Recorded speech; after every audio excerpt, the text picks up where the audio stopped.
Hello दोस्तों, एक बार फिर से स्वागत है आपका आरंभ स्टडी पॉइंट में। आज हम पढ़ने वाले हैं क्लास 8 पॉलिटी का यह जो है दूसरा अध्याय, धर्मनिरपेक्षता और मौलिक अधिकार। बहुत ही इंपॉर्टेंट है, यहाँ से बार बार आपसे क्वेश्चन पूछा जाता है, यहाँ से बनता क्वेश्चन है, बहुत ही जो है क्वेश्चन यहाँ से बनते हैं। तो चलिए एक एक जो है पॉइंट को हम यहाँ पर अब पढ़ने वाले हैं। तो शुरू करते हैं। लिखा गया है कि क्या आपकी कक्षा व विद्यालय में अलग अलग धर्म को मानने वाले बच्चे हैं? अपनी शिक्षिका की मदद से उन धर्मों की सूची बनाइए जो आपके घर, मोहल्ले, कक्षा व विद्यालय के लोग मानते हो। इनके अलावा भी आपको यदि कुछ अन्य धर्मों की जानकारी है तो वे भी आप इस सूची में शामिल कर सकते हैं। अब इस सूची को देखकर आप यह तो समझ गए होंगे कि हमारे आसपास अलग अलग धर्मों को मानने वाले लोग रहते हैं। आप एक गांव में देखिए, क्या है, तो वहाँ पर हिंदू भी मिलेंगे, मुस्लिम भी मिलेंगे, सिख भी मिलेंगे, ईसाई भी मिलेंगे। शहर जाइए, हर जो है जैन भी मिलेंगे, बौद्ध भी मिलेंगे। सभी की धर्म अलग अलग धर्म को मानने वाले लोग रहते हैं। यदि हम पूरे देश की बात करें तो अलग अलग धर्मों को मानने वाले लोगों की सूची और भी लंबी हो जाएगी। देखिए, जैसे भारत जैसे विशाल देश में कई धर्म को मानने वाले लोग रहते हैं। सभी को अपना धर्म प्यारा लगता है। हाँ, यह बात भी गलत नहीं है कि कई बार लोग अपना पैदाइशी धर्म छोड़कर कई कारणों से किसी अन्य धर्म को अपना लेते हैं। आप बाबा भीमराव अम्बेडकर को देख सकते हैं कि वो बौद्ध धर्म अपना लेते हैं। आगे देखेंगे। अब आप कल्पना कर सकते हैं कि भारत के संविधान निर्माताओं के लिए इस देश के लोगों की धार्मिक मान्यताएं और उनका समान रूप से आदर करने का मुद्दा कितना दिलचस्प और अहम रहा होगा। आप सोच रहे होंगे कि भला ऐसा क्यों? यह इसलिए क्योंकि कई देशों में समय समय पर धर्म के नाम पर विभिन्न धर्मों के लोगों व समूहों के बीच अत्याचार व दंगे हुए। हमारे अपने देश में भी अंग्रेजों की नीतियों की वजह से हिंदू व मुसलमान में भी अनेक भेदभाव उत्पन्न हुए, जिसका नतीजा भारत में आपको देखने को मिलता है कि जिसका नतीजा आखिर में भारत के विभाजन के रूप में नजर आता है। एक पाकिस्तान जो कि मुस्लिम बहुल देश बन जाता है, एक हिंदुस्तान जिसमें हर जाति धर्म के लोग आपको देखने को मिलते हैं, खास करके हिंदू। अब देखेंगे कि जब भारत का संविधान बनाने की कोशिश की जा रही थी तब इस बात का विशेष रूप से ख्याल रखा गया था कि देश की धार्मिक विविधता को बरकरार रखा जाए, साथ ही सभी लोगों को अपना अपना धर्म मानने और उसका प्रचार प्रसार करने की आज़ादी दी जाए। यहाँ पर सूची बनाने के लिए कहा था जो आप अपने धर्म को मानते हैं, कौन कौन से धर्म आपके आसपास हैं, ये सब जो है यहाँ पर भरिएगा। अगला यहाँ पर देखेंगे, जो क्या आपको लगता है कि हमारे देश में लोगों को अपने धर्म को मानने व उसका प्रचार प्रसार करने की छूट दी गई है? एकदम है, सबको अपना अपना धर्म मानने और प्रचार प्रसार करने की छूट दी गई है। और ऊपर दिए गए रिक्त स्थान में इस विषय पर आप जो है अभिव्यक्त कर सकते हैं अपनी बातों को, कि जो भी सुविधाएं आप देखते हैं कि हर जगह हिंदू, मुस्लिम, सिख, ईसाई हो, जैन हो, बौद्ध हो, हर प्रकार के जो आपको धर्म के मानने वाले होते हैं अपने अपने प्रचार प्रसार करते हैं। आप टीवी चैनलों पर देखते हैं, संस्कार हो या आस्था हो, हर चैनल पे आपको अपने अपने धर्म के प्रचार करते हुए लोग दिखाई देते हैं। अब आगे यहाँ पर है कि इस उद्देश्य को प्राप्त करने के लिए भारत के संविधान में धर्मनिरपेक्षता को एक मूल्य माना गया। धर्मनिरपेक्षता को क्या माना गया? एक मूल्य माना गया, धर्मनिरपेक्ष सबके लिए। तो यहाँ पर हम समझेंगे कि धर्मनिरपेक्षता की आवश्यकता क्यों है। तो भारत में विश्व के 8 प्रमुख धर्मों को मानने वाले लोग रहते हैं। कितने? तो हिंदू, इस्लाम, सिख, ईसाई, पारसी, बौद्ध, जैन और यहूदी। कितने लोग रहते हैं प्रमुख रूप से यहाँ पर हिंदू, मुस्लिम, जो इस्लाम कहते हैं इस्लाम, सिख ईसाई, पारसी, बौद्ध और जैन और यहूदी। भारत के संविधान निर्माताओं के सामने एक बड़ी चुनौती यह थी कि वे यह कैसे सुनिश्चित करें कि धर्म के नाम पर किसी धार्मिक संप्रदाय को दबाया नहीं जाएगा।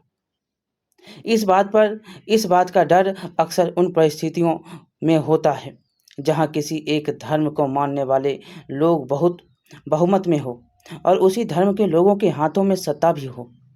इसीलिए यह सुनिश्चित करना आवश्यक था कि किसी भी धर्म को मानने की आज़ादी किसी भी व्यक्ति से छीनी नहीं जाएगी।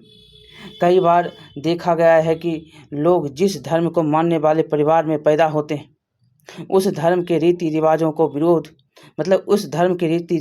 विरोध करते हुए, उसे नकारते हुए किसी अन्य धर्म या उसी धर्म के किसी अन्य संप्रदाय को अपना लेते हैं। इसके अलावा यह भी जरूरी था कि कोई भी राज्य सरकार किसी एक धर्म को महत्व नहीं देगी और अपने कानून, नियम व नीतियों को किसी एक धर्म का आधार रखकर नहीं बनाएगी। ऐसा जो है राज्य सरकार के लिए था। यहाँ पर पहला हम क्वेश्चन देखेंगे और इन्हीं कारणों से भारतीय संविधान में धर्मनिरपेक्षता को मुख्य सिद्धांत के रूप में शामिल किया गया। हम उसे धर्मनिरपेक्षता का क्या अर्थ है इसको पढ़ने से पहले यहाँ पर क्वेश्चन को देखेंगे। पहला है कि भारत में मुख्य तौर पर किन किन धर्मों के लोग रहते हैं। तो ऊपर आपने देखा कि मुख्य तौर पर 8 धर्म के लोग रहते हैं। हिंदू मुस्लिम जो होते हैं इस्लाम को मानते हैं, इसलिए याद रखिएगा कि हिंदू, इस्लाम, सिख, ईसाई, बौद्ध, जैन, यहूदी। दूसरा क्वेश्चन है कि भारत के संविधान निर्माताओं के सामने कानून बनाते समय धर्म संबंधित क्या चुनौती थी। तो यहाँ पर धर्म संबंधी चुनौती उनको देखने को मिली कि यह कैसे सुनिश्चित करें कि धर्म के नाम पर किसी धार्मिक संप्रदाय को दबाया नहीं जाएगा। साथ ही साथ किसी भी धर्म को मानने की आज़ादी होगी। कोई भी व्यक्ति जो है अपने धर्म को मान सकता है, कोई धर्म में जो है जा सकता है। अगला क्वेश्चन है कि भारत में लोगों के बीच किस तरह की भिन्नताएं पाई जाती हैं। तो भारत में आप देखते हैं कि भारत में धर्म है, रहन सहन है, भाषा है, खान पान है, विचार है। ये सारे भिन्नताएं भारत में आपको देखने को मिलती है। अब हम देखेंगे धर्मनिरपेक्षता का क्या अर्थ है।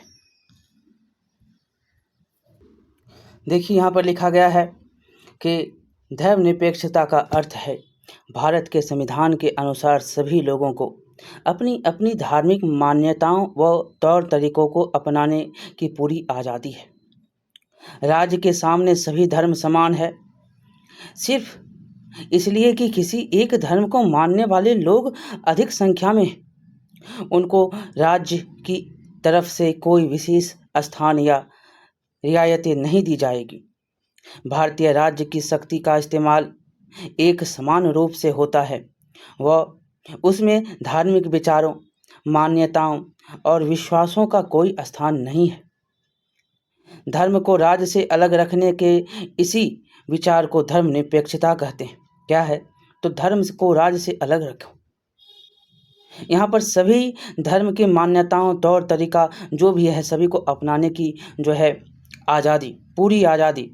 राज्य के सामने सभी धर्म क्या होंगे? तो समान होंगे। यहाँ पर कोई भी धर्म मान सकता है और यहाँ पर ये नहीं देखा जाएगा कि इसकी जनसंख्या ज़्यादा है तो इसको मान्यता हम देंगे और इसी पर काम किया जाएगा। ऐसा कोई जो है विशेष स्थान नहीं दी जाएगी। यहाँ पर भारतीय राज्य की शक्ति का इस्तेमाल एक समान रूप से होगा व उसके धार्मिक विचारों, मान्यताओं और विश्वासों का कोई स्थान नहीं है। ये याद रखना है, धर्म को राज्य से अलग रखने के इसी विचार को धर्मनिरपेक्षता कहते हैं। उदाहरण के लिए आप ले सकते हैं कि हमारे देश में यह कानून है कि 18 वर्ष का या अधिक आयु में सभी नागरिक वोट डालने के अधिकार है, उनको अधिकार प्राप्त है।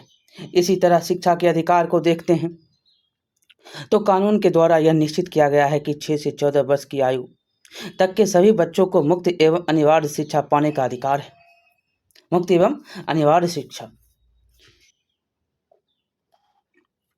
देखिए, धर्मनिरपेक्षता का यह भी मतलब है कि राज्य या सरकार के किसी भी कार्यालय जैसे कि सरकारी स्कूल, कॉलेज, थाना, जिला एवं तहसील कार्यालय, अस्पतालों आदि में ऐसे प्रतीक या चिन्ह जैसे कि मूर्ति, तस्वीरें, चित्र, चार्ट, नारे एवं कथन आदि नहीं लगाए जाएंगे जो किसी एक धर्म को अधिक महत्व देते हों और उस धर्म के प्रचार प्रसार में सहायक हों। ये कहाँ पर नहीं लगाए जाएंगे? तो राज्य और सरकार की जो है कार्यालय उसमें, सरकारी कॉलेज, सरकारी स्कूल हो, कॉलेज हो, थाना हो, जिला तहसील हो, यहाँ पर अस्पताल हो, यहाँ पर कोई भी मूर्तियाँ, तस्वीरें, चित्र ऐसा नहीं लगाया जाएगा जो किसी धर्म को अधिक महत्व देता हो। ये याद रखना है। अगला है कि हमारा संविधान कुछ धर्मों के सिद्धांत का पालन करने के लिए उस धर्म के लोगों को सामान्य नियमों के कुछ रियायतें भी देता है। जैसे कि आमतौर पर हमारे यहाँ यह नियम है कि कोई भी व्यक्ति सार्वजनिक स्थानों पर हथियार लेकर नहीं जा सकता, पर सिख धर्म के मानने वालों को इस नियम में रियायत दी गई है। वे अपने साथ 6 इंच तक की कृपान, यहाँ पर याद रखिए 6 इंच तक कृपान रख सकते हैं, क्योंकि कृपान रखना सिख धर्म का एक प्रमुख सिद्धांत है। इसी तरह इस्लाम धर्म को मानने वालों को भी सेना में दाढ़ी रखने की छूट दी गई है, जबकि सामान्य नियम है कि सेना में कोई भी व्यक्ति दाढ़ी नहीं रख सकता। याद रखिएगा, यहाँ पर छूट दी गई है। और अगला है कि हम सोचने वाली यह जो है अब यहाँ पर है कि अब जो है सोचने वाली यह बात यह है कि कोई या कई धर्मों में कुछ ऐसे रीति रिवाज या प्रथाएं हो सकती हैं जो अमानवीय हो। तो क्या इन परिस्थितियों में भी राज्य तटस्थ रहेगा? नहीं, बिल्कुल नहीं। ऐसे हालात में राज्य को पूरा अधिकार है कि वह इन अमानवीय रीतियों के विरुद्ध कोई ठोस कदम उठाए जिससे समाज में शांति बनी रहे, किसी व्यक्ति या संप्रदाय के साथ धर्म के नाम पर नाइंसाफी ना हो। अगला है कि अधिकांश धर्म एक ही संप्रदाय वाले नहीं होते, बल्कि वह कई संप्रदायों में बटे होते हैं।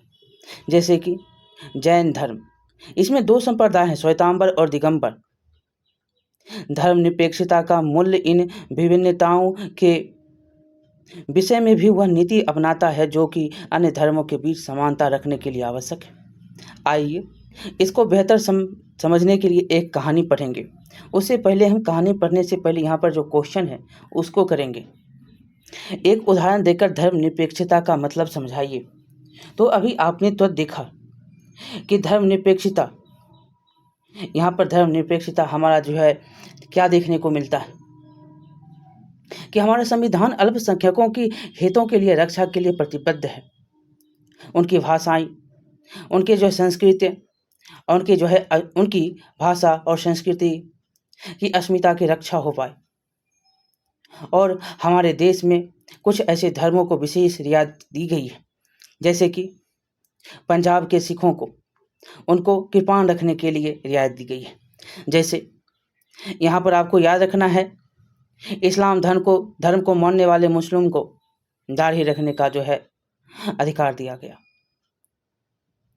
समझ गए? अब देखेंगे एक सरकारी कार्यालय का स्वागत कक्ष किसी एक धर्म की तस्वीरों से सजाया गया है। क्या यह तथ्य धर्मनिरपेक्षता के किसी पहलू का उल्लंघन करता है? कारण सहित बताइए। तो ये करता है। क्या करता है? ये करता है। आपने देखा ना ऊपर में, किसी भी धर्म के व्यक्ति हों या कोई भी हों, वो सरकारी कार्यालय, सरकारी स्कूल, तहसील, यहाँ पर नहीं, कोई भी धर्म विशेष को महत्व नहीं दे सकते। इसके लिए भी कानून है। ठीक है। दूसरा देखिएगा, तीसरा, भारत एक धर्मनिरपेक्ष देश है, फिर भी यहाँ कुछ धर्मों के लोगों को विशेष रियायतें क्यों दी गई? क्योंकि उसके जो है धार्मिक पहलू उससे जुड़े होते हैं, इसीलिए उनको रियायतें दी गई, जैसे कि पंजाबी और मुस्लिम को। आगे देखेंगे, यहाँ पर धर्मनिरपेक्षता का उदाहरण आपने देखा कि कोई भी व्यक्ति 18 वर्ष या उससे अधिक है तो वो वोट देने का अधिकार रखता है, मतदान देने का अधिकार रखता है। तो यही है। और दूसरा क्वेश्चन हमने कर लिया, तीसरा भी हमने कर लिया। चलिए अब हम आगे चलेंगे। अब कहानी पढ़ेगा। कहानी है कि सरोज हीरामणि नाम के सरोज हीरामणि नाम के देश में रहती हैं, जिसकी संख्या लगभग 2 करोड़ है। मतलब उस देश में हीरामणि नाम के देश में रहती हैं सरोज, और वहाँ की जनसंख्या 2 करोड़ है। वैसे तो यह 4 अलग अलग धर्मों के मानने वाले यहाँ पर लोग रहते हैं, लेकिन इनमें से परिमल धर्म के लोग सबसे ज़्यादा हैं, और इन सभी धर्मों के अपने अपने भगवान और अपनी अपनी धार्मिक विचारधाराएं हैं। लेकिन परिमल धर्म के अलावा राज्य के अन्य धर्मों के लोगों पर कई तरह की पाबंदियां लगा रखी गई है राज्य के द्वारा। और सरोज का परिवार मीनल धर्म को मानता है, और उसे अक्सर यह लगता है कि शायद उसका धर्म परिमल धर्म से किसी तरह से कम है। तभी तो जो आज़ादी वो छूट परिमल धर्म के लोगों को मिली हुई है, वह उसके लिए हीरामणि में अन्य धर्मों को मानने वाले लोगों के पास नहीं है। इस बात से परेशान एक दिन वह अपनी माँ से पूछती है, माँ, हमारे देश में हमारा अपना कोई सार्वजनिक धार्मिक स्थान क्यों नहीं है, जहाँ जाकर हम पूजा कर सकते हैं? इस पर सरोज की माँ ने समझाया, हमारे देश के संविधान में परिमल धर्म को ही राज्य का एक मुख्य धर्म माना गया है, और उसी धर्म के लोगों को अधिक महत्व दिया गया है। वह इस हेतु उन्हें खास हिदायत दी गई है। अगला है कि जैसे परिमल धर्म के अलावा अन्य धर्म के लोग अपने घरों में तो पूजा पाठ कर सकते हैं, लेकिन किसी भी सार्वजनिक स्थान पर इकट्ठा होकर अपना कोई भी धार्मिक त्यौहार नहीं बना सकते। इसके अलावा हीरामणि में सरकारी छुट्टियां केवल परिमल धर्म के पर्वों के लिए रखी गई हैं। जैसा कि तुमने अपने विद्यालय में देखा होगा कि वहाँ पर उन्हीं के देवी देवताओं की तस्वीर लगी हुई है। ये आज़ादी उन्हें सरकारी कार्यालयों, अस्पताल, कोर्ट कचहरी में भी दी गई है। सरोज तुनक कर बोली, यह बात तो बिल्कुल गलत है। यहाँ पर देखिएगा एक पॉइंट है कि यह बात तो ठीक नहीं है। जब सब धर्म बराबर है तो सभी धर्मों को बराबर के अधिकार मिलने चाहिए। सरोज यहाँ पर तुनक कर बोलती है, और अरे बेटी, इसे छोड़, हमारे देश के प्रमुख पदों जैसे कि राष्ट्रपति, प्रधानमंत्री, मुख्य न्यायाधीश आदि पर केवल परिमल धर्म के लोग ही बैठ सकते हैं। तो माँ, क्यों ना हम अपना धर्म छोड़कर परिमल धर्म को अपना लें? नहीं, हमें इसकी इजाज़त नहीं है। तो माँ, हमारा धर्म क्या किसी बात में परिमल से कम है? ऐसा नहीं है। सभी धर्म अलग अलग विचारधाराओं पर आधारित होते हैं। कोई भी किसी से बड़ा या छोटा नहीं होता। तो माँ, क्या परिमल धर्म के लोगों को सिर्फ इस वजह से विशेष छूट मिली हुई है क्योंकि इस देश में उनकी संख्या अधिक है? हाँ, ये माँ बोलती है, हाँ, हमारे संविधान को बनाने वाले समूह में भी इसी धर्म के लोगों का बोलबाला था, और आज तक हमारे देश में जो भी सरकारें बनी है उनमें परिमल धर्म के लोगों की संख्या अधिक रही है। इसीलिए उन्होंने अपना धार्मिक प्रभाव बनाए रखा। अब यहाँ पर देखेंगे कि अगर कोई धर्म ज़्यादा है, मतलब उस धर्म के ज़्यादा लोग रह रहे हैं, तो वहाँ पर उस धर्म के लोगों की विचारधाराएं भी आपको देखने को मिलती है। अब देखेंगे भारत में धर्मनिरपेक्षता को मुख्य रूप से लागू करने का उपाय। अब धर्मनिरपेक्षता को कैसे मूल रूप से आप लागू करते हैं? मुख्य रूप से तो धर्मनिरपेक्षता और मौलिक अधिकारों के संबंध पर चर्चा करने से पहले यह जानना जरूरी है कि इन अधिकारों को शामिल करने के पीछे संविधान निर्माताओं के मुख्य लक्ष्य क्या थे।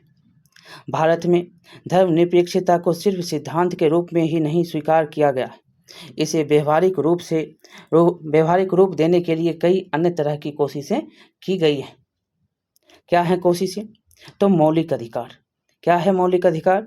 तो मौलिक अधिकार वे अधिकार हैं जो किसी भी व्यक्ति के आत्मसम्मान के लिए व मानसिक एवं शारीरिक रूप से एक स्वस्थ, आत्मनिर्भर, आज़ाद जीवन देने के लिए जरूरी है। याद रखना है कि मौलिक अधिकार क्या है? जो किसी भी व्यक्ति के आत्मसम्मान के लिए मानसिक हो, शारीरिक हो, एक स्वस्थ व्यक्ति होना चाहिए, आत्मनिर्भर आज़ाद जीवन शैली जीने के लिए उसकी ज़रूरत होती है। उदाहरण के लिए यहाँ पर देखेंगे कि शिक्षित होने का अधिकार, एक स्थान से दूसरे स्थान पर आने जाने की आज़ादी, अपने विचारों को दूसरे के सामने व्यक्त करने की स्वतंत्रता, याद कुछ ऐसी ज़रूरतें हैं जिनके पूरा न होने पर कोई भी व्यक्ति एक संपूर्ण जीवन नहीं जी सकता। इसलिए राज्य बहुत सारे कानून एवं मौलिक अधिकारों को ध्यान में रखकर बनाता है। यदि कोई व्यक्ति महसूस करता है कि केंद्र सरकार या राज्य सरकार ने ऐसा कानून पास कर दिया है जो संविधान में दिए गए उनके मूल अधिकारों के खिलाफ है, तब वह सरकार के खिलाफ उच्च न्यायालय में या उच्चतम न्यायालय में मुकदमा दायर कर सकता है। तब सर्वोच्च अदालत यह तय करती है कि वह कानून संविधान के अनुरूप है या नहीं है। मौलिक अधिकार संविधान के तीसरे भाग में दिए गए। मौलिक अधिकार कितने भाग में है? मौलिक अधिकार तीसरे भाग में, संविधान के तीसरे भाग में, और इन्हें 6 भागों में जो है मौलिक अधिकार संविधान के तीसरे भाग में दिए गए हैं और इन्हें 6 भागों में बांटा गया है, जिन्हें नीचे दिया गया है। भारतीय संविधान में उल्लेखित मौलिक अधिकारों के में से कुछ अधिकार है। यहाँ पर हम अधिकार को देखेंगे कि मौलिक अधिकार कितने भागों में? 6 भागों में। और संविधान में कितने भाग में ये जो है मौलिक अधिकार संविधान के कितने भाग में हैं? तो 3 भाग में दिए गए हैं और 3 भाग में जो है इन्हें 6 भागों में बांटा गया। 3 भाग में से 6 भाग याद रखना है। यहाँ पर पहला है समता का अधिकार। देखिएगा समता का अधिकार को कि कानून की नज़र में सभी लोग समान हैं। क्या हैं? कानून की नज़र में सभी लोग समान हैं और इसका मतलब है कि सभी लोगों को देश का कानून एक समान सुरक्षा प्रदान करेगा। इस अधिकार में यह भी कहा गया है कि धर्म, जाति या लिंग के आधार पर किसी भी नागरिक के साथ भेदभाव नहीं किया जा सकता। इस समता का अधिकार है। खेल के मैदान, होटल, दुकान इत्यादि सार्वजनिक स्थानों पर भी सभी को बराबर पहुंच का अधिकार होगा। रोजगार के मामले में किसी के साथ भेदभाव नहीं कर सकता, लेकिन इसके कुछ अपवाद हैं जिनके बारे में इसी किताब में हम आगे पढ़ेंगे। छुआछूत की प्रथा का भी इसी के तरह के उन्मूलन कर दिया गया है। छुआछूत है उसकी प्रथा का उन्मूलन हो चुका है। यहाँ पर कुछ बातें दी गई हैं, इसको देखिएगा कि क्वेश्चन है कि समता के मौलिक अधिकार में समता के किन किन बिंदुओं को शामिल किया गया है। यहाँ पर बताना है कि किन किन बिंदुओं को शामिल किया गया है। पहला, ऊपर में हमने पढ़ा कि कानून के नज़र में सभी लोग क्या होंगे? समान होंगे।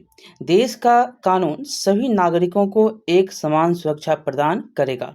दूसरा, धर्म, जाति, लिंग के आधार पर किसी भी नागरिक के साथ भेदभाव नहीं किया जाएगा। तीसरा, खेल के मैदान, होटल, दुकान इत्यादि सार्वजनिक स्थानों पर सभी को बराबर का पहुंच का अधिकार होगा। और चौथा, रोजगार, यहाँ पर देख रहे हैं, यहाँ पर रोजगार है। यहाँ पर रोजगार के मामले में किसी राज्य के साथ भेदभाव नहीं कर सकता। मतलब रोजगार के मामले में राज्य जो है किसी के साथ भेदभाव नहीं कर सकता। छुआछूत किसी के साथ क्या है? अब अपराध है। यहाँ पर इसका उन्मूलन हो चुका है। यहाँ पर देखिएगा दूसरा क्वेश्चन को कि आप नीचे लिखे गए जो हैं लिखी बातों को कौन कौन सी बातों को समता के अधिकार है इसको बताएंगे। कौन कौन से बातें जो हैं समता के अधिकार हैं इस पर चर्चा करेंगे। पहला, कि आप किराए पर मकान लेना चाहते हैं और मकान मालिक आपकी जाति और धर्म जानना चाहते हैं। ये समता का अधिकार नहीं है। ये समता का अधिकार का हनन है। हमारे संविधान में जो है हर जाति धर्म के लोगों को समान अधिकार है और समान अधिकार में जो है कहीं भी रहने की छूट देता है। तो ये हनन हो रहा है। दूसरा देखेंगे कि कुछ समुदायों को गांव के भीतर नहीं बल्कि गांव के बाहर घर बनाने को कहा जाता है। ये भी क्या है? तो ये भी समता के अधिकार का हनन है और किसी भी नागरिक के साथ भेदभाव करने की इजाज़त संविधान नहीं देता है। तीसरा देखिएगा कि कुछ समुदाय के सदस्य कई पूजा स्थलों पर इसलिए नहीं जाते क्योंकि उन्हें डर है कि उनके साथ अच्छा व्यवहार नहीं किया जाएगा या मारा पिटा जाएगा। ये क्या है? तो ये भी जो है उनके अधिकारों का हनन है। यहाँ पर समता के अधिकारों का हनन का उदाहरण यहाँ पर आपको दिखाया गया है कि जो लोगों को सार्वजनिक स्थान पर जाने की आज़ादी पूर्वक आने जाने का अधिकार है, वो यहाँ पर आपको अधिकारों का हनन करता हुआ दिखाई देता है। यहाँ पर तीसरा क्वेश्चन अब हम देखेंगे। तीसरा क्वेश्चन है कि मजदूरों के संगठन क्यों बनाए जाते हैं?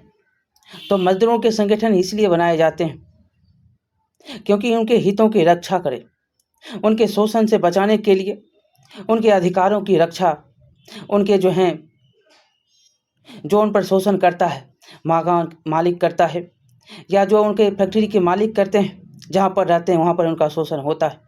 तो एक संगठन बना लेंगे तो उनके हितों की रक्षा होगी और शोषण से बचने के लिए जो है अधिकारों की रक्षा करने के लिए उद्देश्य से वो अपना संगठन बनाते हैं। चौथा नंबर क्वेश्चन देखिएगा कि लोग देश के विभिन्न भागों में जाकर क्यों रहना चाहते हैं? रोजगार, सबसे बड़ी तो रोजगार है। बिहार यूपी के लोग आपको सूरत, महाराष्ट्र, केरल, तमिलनाडु, बेंगलोर यहाँ पर जाते हुए काम करते हैं। यहाँ पर रोजगार नहीं है। रोजगार की मारामारी और यहाँ पर व्यापार कारोबार, बेहतर जीवन, सब कुछ उपलब्धता नहीं है। जहाँ पर उपलब्धता होती है वहाँ पर लोग जाकर रहते हैं, वहाँ पर अपना जीवन यापन करते हैं। अगला क्वेश्चन देखिएगा, लोग बंधुआ मजदूर क्यों बनते हैं?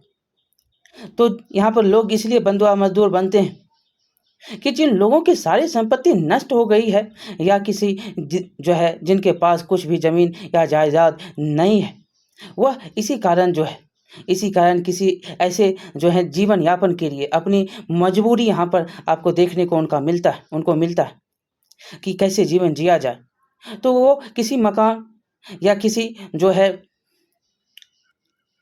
जो ज़मींदार है वहाँ पर जाकर उसकी ज़मीनों में खेती करते हैं, उनके कामों को करते हैं।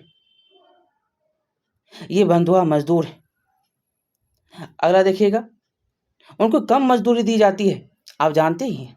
चलिए छठा नंबर कि किन परिस्थितियों में किसी धार्मिक समुदाय की स्वतंत्रता पर सरकार कानून बनाकर रोक लगा सकती है। यहाँ पर कुछ पॉइंट छूटे हुए हैं। तो किन परिस्थितियों में किसी धार्मिक समुदाय की स्वतंत्रता पर सरकार कानून बनाकर रोक लगा सकती है? तो यहाँ पर याद रखना है आपको कि यदि किसी धार्मिक समुदाय के रीति रिवाज या प्रथा अमानवीय हो, उनसे किसी व्यक्ति या धर्म वर्ग समाज को खतरा हो, शांति भंग होने या अंदेशा उसका हो, तो सरकार उस धार्मिक समुदाय की स्वतंत्रता पर कानून बनाकर रोक लगा सकती है। जैसे कि अभी आप देख सकते हैं कहाँ पर, पंजाब में 2-3 महीने पहले जो है आपको ऐसी घटनाएं देखने को मिली थी। चलिए अब हम यहाँ पर देखेंगे मौलिक अधिकारों तथा धर्मनिरपेक्षता को व्यवहारिक रूप देने की कोशिश। तो भारतीय राज्य द्वारा धर्मनिरपेक्षता को लागू करने के लिए तरह तरह के उपाय किए गए। उन उपायों में मौलिक अधिकारों तथा धर्मनिरपेक्षता को लागू करने की कोशिश एक महत्वपूर्ण कदम है।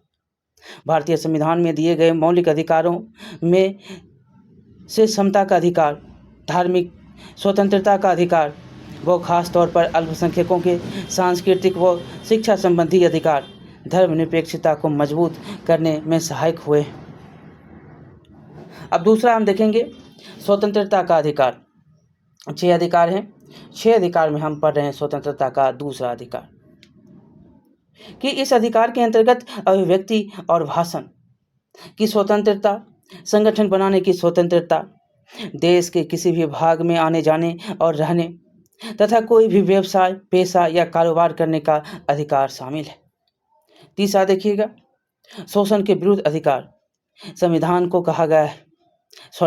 में कहा गया है कि मानव व्यापार, जबरिया श्रम और 14 वर्ष से कम उम्र के बच्चों को मजदूरी पर रखना अपराध है। शोषण के विरुद्ध का अधिकार ये समझिएगा। चौथा है कि धार्मिक स्वतंत्रता का अधिकार। तो सभी धर्म को पूरी धार्मिक स्वतंत्रता के अधिकार दिए गए। प्रत्येक व्यक्ति को अपनी इच्छा का धर्म अपनाने, उसका प्रचार प्रसार करने का अधिकार है। पांचवा है सांस्कृतिक और शैक्षणिक अधिकार। सांस्कृतिक और शैक्षणिक अधिकार। संविधान में कहा गया है कि धार्मिक या भाषाई सभी अल्पसंख्यक समुदाय अपनी संस्कृति की रक्षा और विकास के लिए अपने अपने शैक्षणिक संस्थान खोल सकते हैं। छठा देखेंगे, संवैधानिक उपचार का अधिकार। यदि किसी नागरिक को लगता है कि राज्य द्वारा उसके किसी मौलिक अधिकार का उल्लंघन हुआ है, तो उस अधिकार का सहारा लेकर वह अदालत जा सकता है। अब अगला है यहाँ पे कि समता। 6 अधिकार हमने पढ़ लिए। अब अगला है कि समता का मौलिक अधिकार व धर्मनिरपेक्षता। तो समता के मौलिक अधिकार में मुख्य तौर पर तीसरी बात सामाजिक समता की कही गई है। सबसे पहले यह कहा गया है कि यह कानून कहा गया है कि कानून के सामने सभी लोग समान हैं। जिसका अर्थ क्या होता है? इसका अर्थ यह है कि कानून के द्वारा किसी के साथ धर्म, जाति, लिंग, नस्ल आदि के आधार पर भेदभाव नहीं किया जाएगा। चाहे वह अमीर हो या गरीब, कानून के साथ भेदभाव नहीं करेगा। कानून किसी के साथ भेदभाव नहीं करेगा। इसमें यह बात भी शामिल है कि हमारे देश में ऐसे कानून बनाए जाएंगे जो सभी के हितों की रक्षा करेगा, चाहे धार्मिक हो, राजनीतिक हो, सामाजिक हो, जाति, लिंग, नस्ल सभी की रक्षा होंगे, सभी का सम्मान होगा। यहाँ पर क्वेश्चन देखिएगा कि संविधान में आरक्षण क्यों और किसके लिए रखा गया है? क्या यह समानता के सिद्धांत के विरुद्ध नहीं है? कारण सहित बताइए। तो यहाँ पर देखिएगा कि संविधान के बारे में आपसे क्वेश्चन पूछा गया है। यहाँ पर आंसर क्या देना है? तो संविधान में आरक्षण अनुसूचित जाति और जनजाति पिछड़े लोगों के लिए रखा गया। यह समानता के सिद्धांत विरुद्ध नहीं है, क्योंकि इन वर्गों को सदियों से दबा कुचल कर रखा गया था और इन्हें आरक्षण देने या अन्य वर्गों में समकक्ष लाकर उन्हें समता का प्रदान, उन्हें समता अधिकार, जो समान अधिकार है, उन्हें देने के लिए आरक्षण देना उचित समझा गया। दूसरा क्वेश्चन है कि समता के ऐसे दो प्रावधानों के बारे में बताइए जिसमें धर्मनिरपेक्षता के महत्व की झलक दिखती है। तो समता के दो धर्मनिरपेक्षता के महत्व को झलकने वाले दो यहाँ पर प्रावधान। पहला प्रावधान कि धर्म, जाति, लिंग, नस्ल आदि के आधार पर किसी भी नागरिक के साथ भेदभाव नहीं किया जाएगा। दूसरा प्रावधान, देश में ऐसे कानून बनाए जाएंगे जो देश के सभी नागरिकों पर लागू हो, वह किसी धर्म के विश्वासों और मान्यताओं पर आधारित ना हो। ये याद रखिएगा, यहाँ पर लिखा गया है। अगला चलिएगा कि अगला है पॉइंट कि समता के मौलिक अधिकार में दूसरी बात नौकरियों में समान अवसर देने की कही गई है, जिसका अर्थ है कि नौकरियां देते समय राज्य नागरिकों के साथ किसी भी आधार पर भेदभाव नहीं करेगा। अगला है कि नौकरियों में सभी को समान अवसर देने के लिए राज्य को यह अधिकार दिया गया है कि वह सदियों से दबाई जा रही जातियों, वर्गों, महिलाओं और विकलांगों के लिए नौकरियों के कुछ पदों को आरक्षित कर सकता है। इसका मतलब यह है कि आरक्षित पदों पर केवल संबंधित वर्गों के लोगों की ही नियुक्ति की जाएगी। पॉइंट अगला है कि संविधान में इस मौलिक अधिकार के तहत तीसरी बात सामाजिक समता की कही गई है। सामाजिक समता में सुनिश्चित करने के लिए यह कहा गया है कि सार्वजनिक स्थानों जैसे कि दुकानों, सिनेमा हॉल, होटलों, पूजा स्थलों आदि के उपयोग से किसी को रोका नहीं जाएगा। इसके अंतर्गत संविधान में जाति के आधार पर माने जाने वाले छुआछूत को समाप्त कर उसके व्यवहार और प्रचार प्रसार को दंडनीय अपराध बना दिया गया। यहाँ पर देखेंगे कुछ बातें जो बच्चों, देखिए क्या करें बच्चों, हम कल फिल्म चलें या सर्कस, हाथ उठाओ। 34 बच्चे थे, उसमें 25 बच्चे ने फिल्म के लिए हाथ उठाया और 9 सर्कस के लिए। तो हम कल फिल्म चलेंगे, मैडम बोलती है। अब इधर से हम पहले थोड़ा उधर चलते हैं, इसको समाप्त करते हैं, तब हम क्वेश्चन की ओर चलेंगे। लिखा गया कि सामाजिक समानता के मौलिक अधिकार में धर्म को समानता के संदर्भ में उल्लेखित करना इस बात का प्रमाण है कि संविधान में धर्मनिरपेक्षता को प्रभावी रूप से लागू करने का प्रयास किया गया है। याद रखिएगा। अब जो है हम यहाँ पर क्वेश्चन, यहाँ पर जो है तालिका भरना है, इसको देखेंगे। यहाँ पर आपको एक एक पॉइंट हम बता रहे हैं, आप ध्यान से सुनिएगा कि धर्मनिरपेक्षता के यहाँ पर बिंदु है और यहाँ पर धार्मिक स्वतंत्रता के मुख्य जो है यहाँ पर धार्मिक स्वतंत्रता के मूल अधिकार के बिंदु हैं। यहाँ पर धर्मनिरपेक्षता के बिंदु, यहाँ पर धार्मिक स्वतंत्रता के मूल अधिकार का बिंदु। पहला आप देखेंगे धर्मनिरपेक्षता के बिंदु को, आप ध्यान से सुनिएगा कि धर्म, जाति, लिंग, नस्ल आदि के आधार पर कानून किसी व्यक्ति के साथ भेदभाव नहीं करेगा। पहला, इसमें पहला चलेगा धार्मिक स्वतंत्रता में, तो कोई भी व्यक्ति अपनी अंतर आत्मा की आवाज़ पर किसी भी धर्म को मान सकता है। अंबेडकर को आप ले सकते हैं उदाहरण में। और दूसरा देखिएगा यहाँ पे धर्मनिरपेक्षता के बिंदु पर, तो धर्म के नाम पर किसी धार्मिक समुदाय को दबाया नहीं जाएगा। और यहाँ पर धार्मिक स्वतंत्रता के बिंदु पर देखिएगा दूसरा पॉइंट कि प्रत्येक व्यक्ति अपनी इच्छा के धर्म का प्रचार प्रसार कर सकता है। अब यहाँ पर तीसरा पॉइंट धर्मनिरपेक्षता पे, बहुमत में किसी धर्म को मानने वाले को राज्य की तरफ से कोई विशेष स्थान या रियायत नहीं दी जाएगी। अब यहाँ पर तीसरा पॉइंट इसमें देखिएगा धार्मिक स्वतंत्रता के मूल अधिकार के बिंदु में, तो तीसरा पॉइंट है कि धार्मिक या भाषाई सभी अल्पसंख्यक समुदाय अपनी संस्कृति की रक्षा और विकास के लिए अपने अपने शैक्षणिक स्थान खोल सकते हैं। अब यहाँ पर चौथा पॉइंट देखिएगा धर्मनिरपेक्षता में कि सार्वजनिक स्थानों के उपयोग से किसी भी धर्म जाति के लोग को रोका नहीं जा सकता। इसमें चौथा पॉइंट देखिएगा धार्मिक स्वतंत्रता में, तो यह पूरी तरह से व्यक्ति की इच्छा पर निर्भर है कि वह किसी धर्म को माने या नहीं माने। ये चारों पॉइंट हमने आपको यहाँ पर करवा दिए। चलिए अब हम जो है आगे चलेंगे, जो होगा धार्मिक स्वतंत्रता का अधिकार व धर्मनिरपेक्षता। धार्मिक स्वतंत्रता का अधिकार जो आपको हमने बताया, ऊपर सारे पॉइंट यहाँ पर आपको लिखे गए हैं और ऊपर बताए भी गए थे। तो क्या है धार्मिक स्वतंत्रता के मूल अधिकार में यह कहा गया है कि हर व्यक्ति अपने अंतरात्मा की आवाज़ से किसी भी धर्म को मान सकता है। उसे किसी को मानने के लिए जो है मजबूर नहीं किया जा सकता। यह भी पूरी तरह से व्यक्ति की इच्छा पर निर्भर है कि वह किसी धर्म को माने या नहीं माने। हमने अभी तुरंत ऊपर आपको बताया है सारे खाली स्थान को भर के। दूसरा है कि धार्मिक स्वतंत्रता का मूल अधिकार यह भी विश्वास दिलाता है कि राज्य द्वारा चलाए जा रहे स्कूलों, कॉलेजों एवं अन्य अनुदान प्राप्त स्कूलों, कॉलेजों आदि में किसी भी तरह की धार्मिक पूजा, धार्मिक समारोह या धार्मिक गतिविधि नहीं की जा सकती। यहाँ पर जैसा कि है हम पहले भी पढ़ चुके हैं कि सरकार या कोई अपना धर्म, सरकार का कोई अपना धर्म नहीं होता। सरकार ना किसी धर्म को बढ़ावा देती है और ना ही किसी धर्म को कमज़ोर करने की कोशिश कर सकती है। यहाँ पर 2 क्वेश्चन और हैं, इसको कर लेंगे। उसके बाद जो है अल्पसंख्यकों के संस्कृति व शिक्षा संबंधी अधिकार धर्मनिरपेक्षता को हम देखेंगे। पहला क्वेश्चन देखिएगा कि अल्पसंख्यकों को अपनी संस्कृति व शिक्षा के प्रचार प्रसार के लिए कौन कौन से अधिकार दिए गए हैं। तो हमने ऊपर पढ़ा कि सभी अल्पसंख्यकों को, चाहे वे धर्म के आधार पर हो या भाषा के आधार पर, अपनी विचारधारा की शिक्षा संस्थाओं की स्थापना करने और चलाने का अधिकार है। दूसरा, अल्पसंख्यक जो समूह है को अपनी संस्कृति और भाषा की रक्षा के लिए शैक्षणिक संस्थाएं स्थापित करने और उन्हें चलाने का अधिकार तो है ही।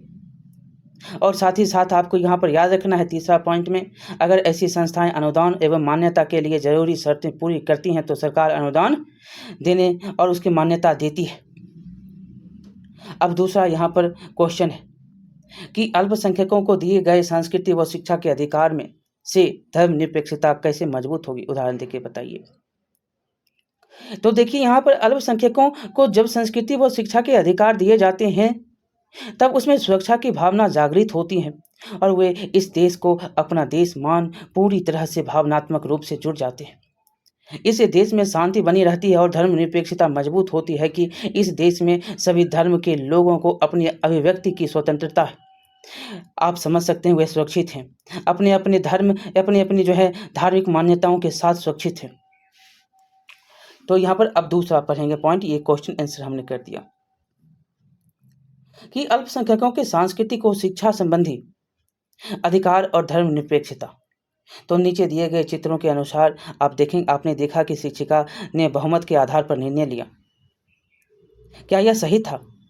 तो हमारे संविधान में इस बात का ध्यान रखा गया है कि जहां जो है ज़्यादा से ज़्यादा लोगों के मत होंगे उस आधार पर निर्णय लिए जाएंगे। समझ गए? और आगे है कि लेकिन इसके लिए साथ साथ संविधान में यह भी ध्यान रखा गया है कि किसी भी अल्पसंख्यक समुदाय के साथ नाइंसाफ़ी न हो, बल्कि संविधान के तरफ से उन्हें कुछ विशेष अधिकार मिले हुए हैं। जैसे कि सभी अल्पसंख्यकों को चाहे धर्म के आधार पर हो या भाषा के आधार पर अपनी विचारधारा की शिक्षा जो है संस्थाओं की स्थापना करने और चलाने का अधिकार है। आमतौर पर भाषा और धर्म के आधार पर यह जो है किया जाता है कि किन्हें अल्पसंख्यक समूह माना जाएगा। कोई अल्पसंख्यक है या नहीं यह इस बात पर निर्भर करता है कि वह कहाँ रहते हैं। उदाहरण के लिए देखेंगे तो मराठी बोलने वाले लोग महाराष्ट्र में अल्पसंख्यक नहीं माने जाएंगे, लेकिन पश्चिम बंगाल में अल्पसंख्यक माने जाएंगे। अल्पसंख्यकों की समूह अपनी संस्कृति और भाषा की रक्षा के लिए शैक्षणिक संस्थाएं स्थापित करने और उन्हें चलाने की स्वतंत्रता है। उदाहरण के लिए देखेंगे, यदि कन्नड़ भाषी लोग अपनी संस्कृति और भाषा के संरक्षण के लिए बिहार में कन्नड़ माध्यम स्कूल चलाना चाहते हैं तो उन्हें ऐसा करने से रोका नहीं जा सकता। अगर ऐसी संस्थाएं अनुदान एवं मान्यता के लिए जरूरतें शर्तें पूरा करती है तो सरकार क्या देती है? उन्हें अनुदान भी और मान्यता भी देती है। जैसा कि हमने अध्याय के शुरू में पढ़ा कि भारत धर्मों के साथ साथ भाषाई विविधता पाई जाती है। ज़्यादातर जो है यहाँ पर भाषाएं ऐसी हैं जो कम संख्या वाले लोग द्वारा बोली जाती हैं और अधिकतर भाषाओं का संबंध कम संख्या वाले धर्मों को मानने वाले से भी है। इसीलिए अल्पसंख्यकों के सांस्कृतिक व शिक्षा संबंधी अधिकार धर्मनिरपेक्षता को व्यवहार में लागू करने व मजबूत करने में बहुत सहायक हुए हैं। अल्पसंख्यकों की जो है भाषाओं को सुरक्षा प्रदान करके एक तरह से उसकी धार्मिक मान्यता है देती है। यह है सीधा। चलिए यहाँ पर क्वेश्चन कुछ है, क्वेश्चन जो है ऊपर जो भी थी क्वेश्चन हमने वहाँ पर कर दिए और बहुत सारे क्वेश्चन जो थे आपसे बार बार पूछे जाते हैं। देखिए पहला क्वेश्चन, एक दो क्वेश्चन जो है वो हम कर देते हैं। ठीक, लिखा है कि भारत में धर्मनिरपेक्षता की आवश्यकता क्यों है, उन्हें अपने शब्दों में समझाइए। तो क्यों है? क्योंकि यहाँ पर मुख्य रूप से 8 प्रमुख धर्म मानने वाले व्यक्ति हैं। हिंदू हैं, इस्लाम हैं, सिख हैं, जो ईसाई हैं, पारसी हैं, जैन हैं, बौद्ध हैं। यदि सभी धर्म के लोग यहाँ शांतिपूर्ण ढंग से न रहे तो देश में क्या होगी? दंगे होंगे। जैसे यहाँ पर क्या हो सकते हैं? गृहयुद्ध हो सकते हैं, ये हो सकते हैं। इससे देश अस्थिर हो जाएगा और उसकी राजनीतिक संप्रभुता खतरे पर पड़ जाएगी। अतः देश में जो है शांति बनाए रखने के लिए, देश को प्रगति में आगे ले जाने के लिए जो है यहाँ पर धर्मनिरपेक्षता की स्थिति आवश्यक। समझ गए? दूसरा देखिएगा कि धर्मनिरपेक्षता मुख्य रूप से कौन कौन सी बातें शामिल हैं। तो यहाँ पर 4-5 बातें हम आपको बताएंगे कि पहला कि देश की धार्मिक विविधता को बरकरार रखा जाए, साथ ही साथ जो है सभी लोगों को अपना अपना धर्म मानने और उसका प्रचार प्रसार करने की आज़ादी दी जाए। दूसरा, किसी भी धर्म या संप्रदाय के लोग को दबाया नहीं जाएगा। तीसरा, मतलब धर्म के नाम पर किसी भी धार्मिक संप्रदाय को दबाया नहीं जाएगा। तीसरा है कि राज्य सरकार किसी एक धर्म को महत्व नहीं देगी और अपने कानून, नियम व नीतियों किसी एक धर्म के आधार पर रखकर नहीं बनाएगी। चौथा, सभी लोगों को अपनी अपनी धार्मिक मान्यताओं व तौर तरीकों को अपनाने की पूरी आज़ादी हो। पाँचवां, किसी एक धर्म को मानने वाले लोग यदि उसकी संख्या अधिक है तो उनको राज्य की तरफ से कोई विशेष स्थान या रियायत नहीं दी जाएगी। ये जो है दूसरा का आंसर हो गया। हमने आंसर भी आपके समक्ष पेश कर दी। तीसरा बताइएगा कि आपने जो है आपके विचार में भारत में धर्मनिरपेक्षता को लागू करने के लिए कौन कौन से मौलिक अधिकार शामिल हैं और क्यों? देखिए, धर्मनिरपेक्षता को लागू करने के लिए यहाँ पर 4 मौलिक अधिकार हैं। समानता का अधिकार, स्वतंत्रता का अधिकार, धार्मिक स्वतंत्रता का अधिकार और सांस्कृतिक और शैक्षणिक अधिकार। ये 4 अधिकार हैं, समझ गए? और इन अधिकारों के द्वारा जो है देश में धर्मनिरपेक्षता को स्पष्ट किया गया है। समानता के अधिकार के तहत कानून की नज़र में प्रत्येक व्यक्ति क्या है? समान है। यानी देश के कानून के सभी नागरिकों को एक समान सुरक्षा करेगा कौन? सरकार। और सार्वजनिक स्थानों पर जाने से किसी भी व्यक्ति को रोक नहीं सकते, नहीं रोका जाएगा। कोई भी किसी आधार पर यहाँ पर छुआछूत नहीं करेगा, किसी के साथ छुआछूत का व्यवहार नहीं होगा। और स्वतंत्रता के अधिकार के तहत जो है प्रत्येक नागरिक को, चाहे वो किसी धर्म या जाति का हो, उसके अभिव्यक्ति की स्वतंत्रता होगी, भाषण की आज़ादी की स्वतंत्रता होगी, संगठन बनाने की स्वतंत्रता होगी, देश के किसी भाग में जाने आने की स्वतंत्रता होगी, रोजगार व व्यापार करने की स्वतंत्रता होगी। ये सारे जो हैं यहाँ पर आपको बताने के लिए कहा गया है कि समानता दी गई है। ये समानता है। धार्मिक स्वतंत्रता के अधिकार पर जो है आप देखते हैं कि नागरिकों को पूरी तरह से धार्मिक स्वतंत्रता दी गई है। अपने इच्छा के अनुसार धर्म को चुनने, प्रचार प्रसार करने का अधिकार दिया गया है। और चौथा हमने आपको बताया शैक्षणिक अधिकार में देखेंगे तो हर प्रकार के धार्मिक, भाषाई और अल्पसंख्यक समुदाय के लोग जो हैं अपनी संस्कृति की रक्षा के लिए जो है अपनी संस्कृति की विकास के लिए अपने अपने शैक्षणिक संस्थान खोल सकते हैं। ठीक है। अब चौथा यहाँ पर है कि अगर किसी धर्म के लोग मानते हैं कि नवजात शिशुओं की हत्या करना उनके धर्म का जरूरी हिस्सा है तो सरकार को ऐसे परंपराओं को रोकने के लिए दखल देना चाहिए कि नहीं? कारण एकदम देना चाहिए। हमारा संविधान क्या कहता है? हमारा संविधान कहता है कि प्रत्येक व्यक्ति को अपनी पसंद का धर्म मानने का इजाज़त है, तो धर्म के नाम पर किसी भी प्रकार के अमानवीय काम को अंजाम देने की इजाज़त नहीं देता है। ऐसे कृत्यों को कानून की दृष्टि से अपराध माना गया है। अतः अगर किसी धर्म के लोग मानते हैं कि नवजात शिशुओं की हत्या करना उनके धर्म का जो है जरूरी हिस्सा है तो सरकार ऐसे कानून को क्या करेगी? दखल देगी। ऐसी परंपराओं को रोकने के लिए जो है कानून बनाएगी। समझ गए? तो यहाँ पर आपका होता है समाप्त चैप्टर। और ये सारे जो है गांव वाले हैं, पुलिस दंगा होता है, इसके क्या होता है उसके बाद ये सब है, थानेदार क्या करेगा। तो आपका यहाँ पर चैप्टर होता है समाप्त। कैसा लगा बताइएगा, लाइक करिएगा, शेयर करिएगा, सब्सक्राइब करना नहीं भूलिएगा। मिलते हैं अगले चैप्टर में। बहुत बहुत धन्यवाद।